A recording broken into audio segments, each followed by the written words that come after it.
My name is Adina Maglan. I'm the CEO and one of the 3 co-founders of the Romanian Eastern European Hub, which is a charitable organization providing free support and advice to people from Eastern Europe, mainly Romanian. And I was involved in this project with the organization from the very start, so we helped design and deliver the pilot project, but we have also been involved in developing the next stages. So the project started from the conversations we had in October last year at the conference around Anti-Slavery Day with various stakeholders, including the Romanian embassy and the consulate and people from the local government in the UK and other charitable organizations, as well as the police and our Home Office. So we discussed about the particular needs of the Romanian nationals, why we have such a high incidence of people being exploited and trafficked into the UK. And because we are an organization that provides frontline services, we had very accurate and raw information from individuals that have been victims of these slavery and trafficking systems. So we knew that there is a need for information. It was not just raising awareness on these phenomena happening, but it was also equipping individuals with the knowledge on spotting the signs, how to report it safely, how to protect themselves or those that they know that are victims. So we had conversations about the training, the level 1 course that was already delivered by the Skills and Education Group and was really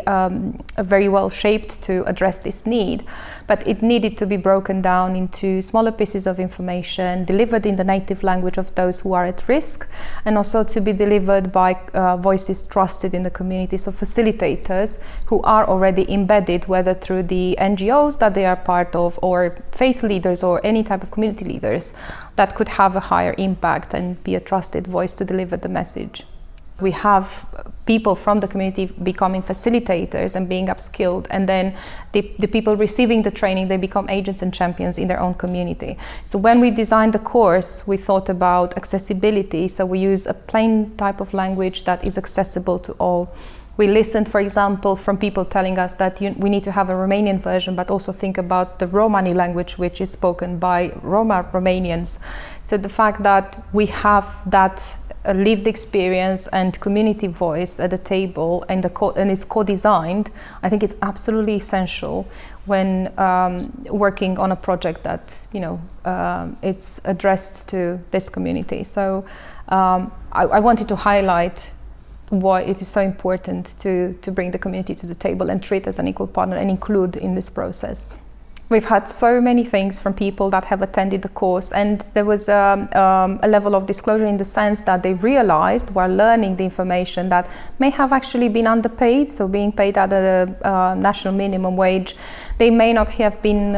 given their entitlements to annual leave and holidays and all the other rights associated. They realized that their contracts are not actually accurate and they don't really reflect the kind of work that they do or the hours they work or the pay that they are given. So a lot of people expressed that if they would have known this information from the start, from when they arrived in the UK, their lives would have been much better because they would have accepted only safer employment, more decent work,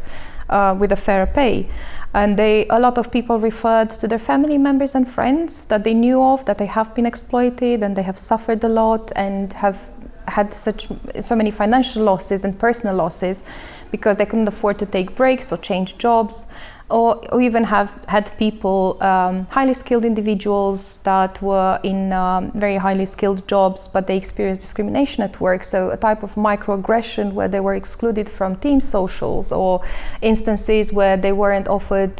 career progression opportunities, and they assumed and suspected that this was based on their nationality, and then it was